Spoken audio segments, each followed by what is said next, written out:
আজ আমরা আপনাদেরকে পরিচয় করিয়ে দিব একজন পরিচালিত, শিক্ষিত এবং নীতিনৈতিকতাবোধ সম্ভাব্য পাত্রের সাথে। তার বয়স প্রায় 32 বছর, উচ্চতা 5 ফুট 7 ইঞ্চি। তিনি অবিবাহিত এবং জন্মসূত্রে তিনি একজন বাংলাদেশি নাগরিক। তিনি একজন প্রকৌশলী এবং কাজ করছেন প্রকৌশল পেশায়। তিনি প্রকৌশল খাত হতে পড়াশোনা সম্পন্ন করেছেন এবং দায়িত্বের সঙ্গে প্রকৌশল পেশায় কাজ করে যাচ্ছেন। তিনি ধর্মীয় অনুশাসন এবং পারিবারিক জীবন নিয়ে নিজের জীবনকে গড়ে তুলতে চান।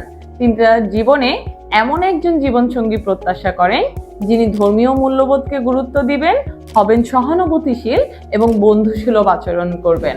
আপনি যদি মনে করেন এই গুণগুলো আপনার সাথে মিলে যায়, তাহলে এখনই যুক্ত হন আমাদের ফেসবুক গ্রুপ ম্যারেজ চেইনে এবং যোগাযোগ করুন আমাদের অ্যাডমিন এবং মডারেটরদের সঙ্গে।